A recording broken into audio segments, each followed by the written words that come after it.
Hi everybody, this is Alchemist2 and I'm back again with another anime review. I just recently watched Good Luck Girl, or as it's called here, Binbo-gami-Ga. I just love the way that this cover's made with Ichiko and Momiji, the two main characters. And some of the lesser known characters are on the back. And actually extends, and the inside of the, if I can get them out, the DVDs are really beautifully done. And we saw the episodes on the back. It's actually a DVD Blu-ray combo.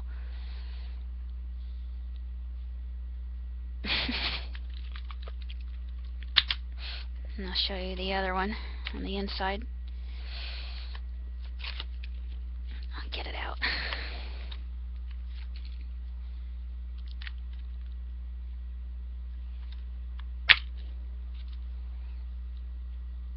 Of course you can't see Momiji or Ichiko, but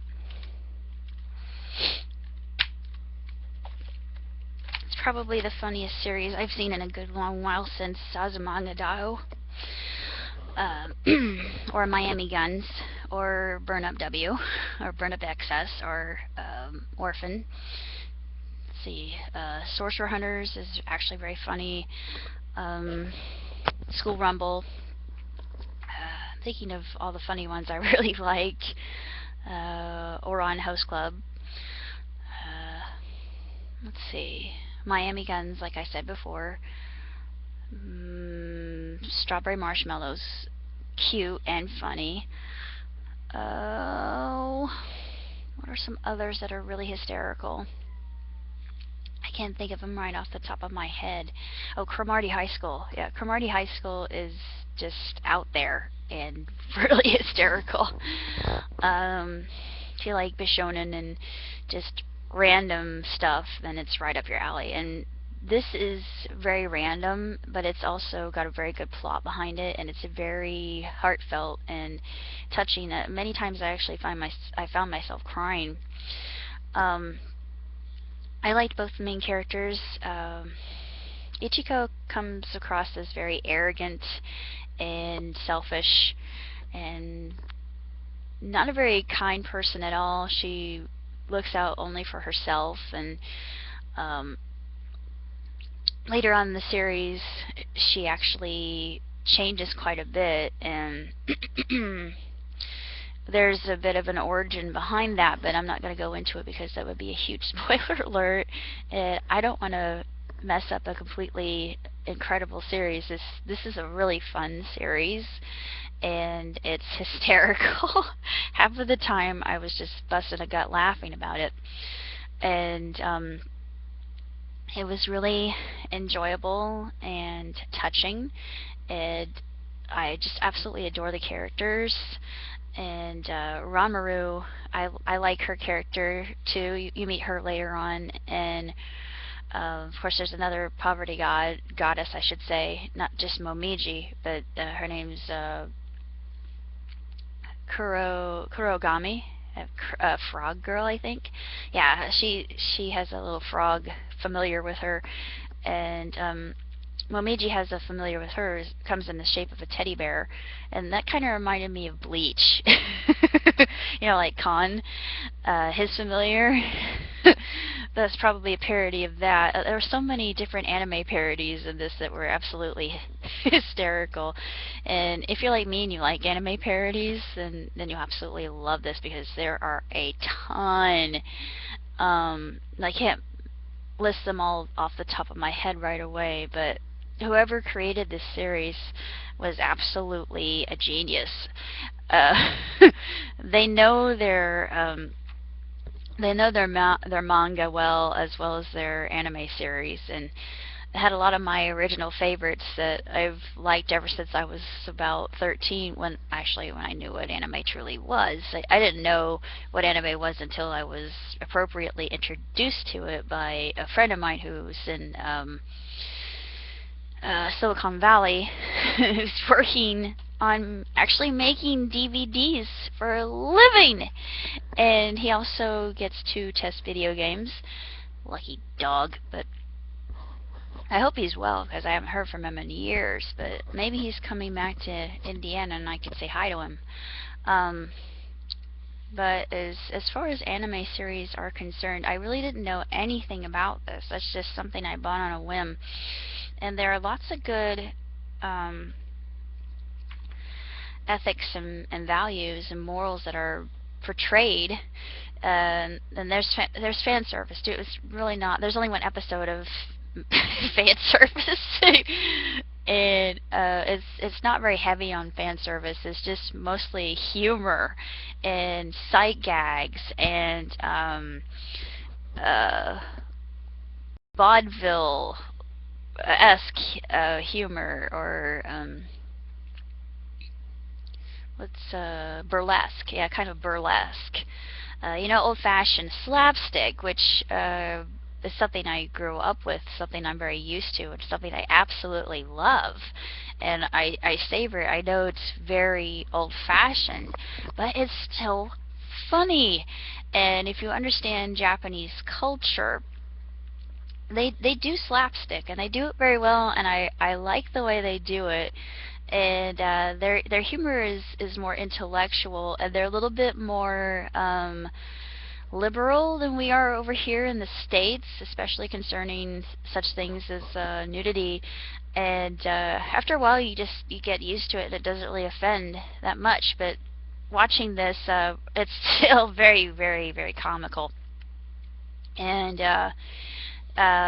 but the whole crux of the story is you've got Ichiko Sakura, who is the luckiest girl in the entire universe, until Momiji comes into her life. Momiji is a poverty goddess, and she's sent by her boss, whose name I can't think of right off the top of my head, but she sends her from the heavenly realm, or from her realm, the realm of the poverty gods, to come to Earth, basically to suck the happiness energy from Ichiko, because Ichiko is actually throwing a lot of things out of balance on the Earth without really understanding why, or she's completely oblivious, and she doesn't completely comprehend this until later on in the series. And it's very interesting. I never thought that I would like a series that's like this. And she's got Kumagai with her, the teddy bear, the familiar. He only talks through pages in his book. He just opens a page and you read it, and that's how he speaks. He's basically mute.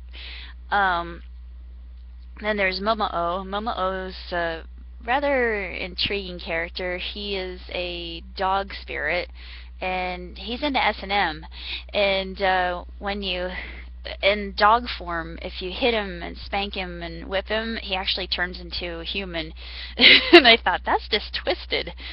But he likes it. He likes being abused. And I thought of Sorcerer Hunters. I thought, yep, there was a character in Sorcerer Hunters when he turned into a beast that would have to be literally whipped back into his human form. But he enjoyed it. Yeah, Chocolate had to take out her whip and beat him senseless until he reverted to his human form, and it reminded me of that, and I thought, yeah, this is similar to that. It's funny how I would remember, even though I haven't watched that series in years. It's one of my absolute favorites. Tiramisu's. I always wanted to cosplay as Tiramisu because she's amazing. She's very demure and she's demure and very shy and innocent and pure. Wears these really cool glasses. But underneath, she's a sultry goddess. And yeah, I love her, and I always wanted to cosplay. I can't find the right stuff to cosplay as her character, though, and I don't have the right color hair, but something I always wanted to do.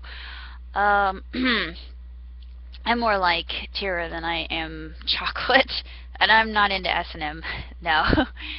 this doesn't do anything for me, but I would just like to cosplay as her character because she's so independent and strong, and I like that. And the characters in this one, especially Ranmaru, Rinko, she was amazing. I loved her character. She's so butch, and a lot of the characters think that she's a boy, even though she's well endowed. She's not so well endowed as Ichiko, but she'd be a cool character to cosplay too, because I've got the right kind of voice for her, and as well as the right color eyes, and I could definitely pull off her look. That would be so much fun. Plus, I'm a tomboy, so I can relate to her, and I'm definitely a daddy's girl. So I thought I'm exactly like, except I wasn't. Ramaru's origin story is rather tragic, actually, but it's also very poignant. I'm not going to go into that because there's a lot of spoiler alerts that I don't want to reveal here.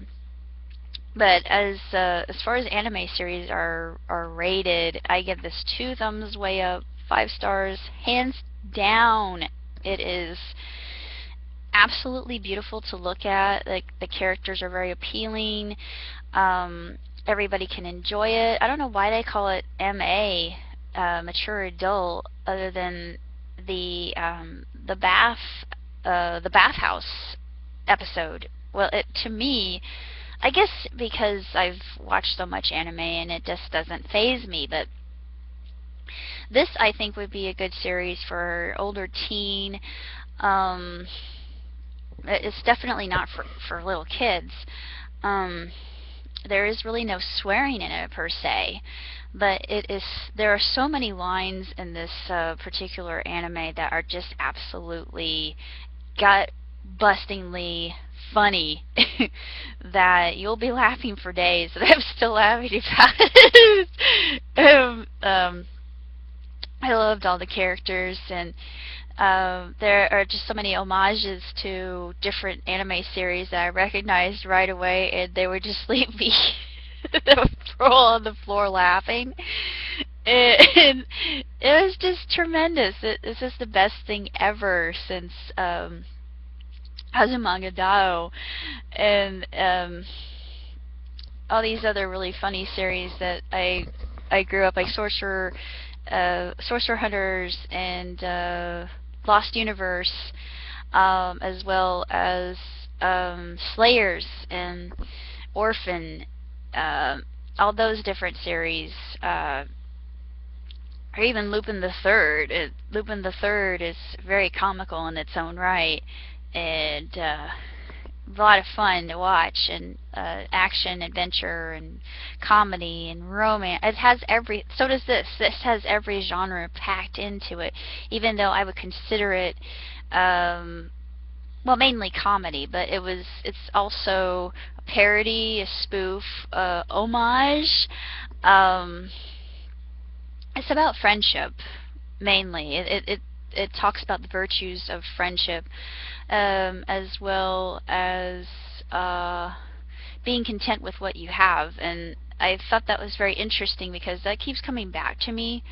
It's one thing that my dad told me was my watchword, because I realize that I am a very blessed person, honestly. And there are times when I would get kind of upset because I would see all my other companions and peers and people I've known since I was a child, or maybe even later on in my existence, having what I really wanted, which was having my own family, being married, realizing that there's more to life than that, and being in a relationship is kind of overrated because a lot of people put the wrong emphasis on the wrong ideals just because society has proliferated these kind of images for so long that we have become blind to what love really is. And this actually speaks of what true love is, unconditional love, and that's friendship, Platos, yeah, platonic love. And I didn't realize that until now. I thought, I already have this. I have a lot of friends. I have more friends than I could shake a stick at. Um, I'm a lot like Ichiko. I'm very lucky. And I thank heaven for that. I praise God every. I'm sorry, I really shouldn't shake the Christian flag and scare everybody off, but I do think I thank my lucky stars that I was given such bounty, and I like to share that with other people. It's more fun when you share it with others and keep it all to yourself. That's another point that the series really drives home, I think, and does a very beautiful job of it. And it's just absolutely fantastic if you have a chance to look into it. It truly is a marvelous series, and I can't recommend it any more than I have. And it definitely has the Alchemist 2 stamp of approval.